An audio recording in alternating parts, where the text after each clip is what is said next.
Penjabat Gubernur Gorontalo mendatangi satu persatu gudang bahan pokok untuk memastikan ketersediaan bahan pokok khususnya minyak goreng, terigu, gula dan bahan pokok lainnya.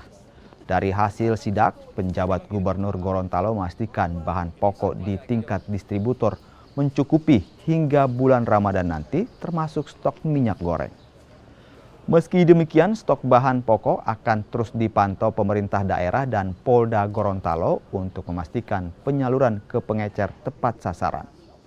Untuk mencegah terjadi kekosongan stok, sidak bahan pokok terus dilakukan secara bertahap seiring dengan meningkatnya kebutuhan masyarakat pada bulan Ramadan nanti. Dia bisa melayani dengan baik.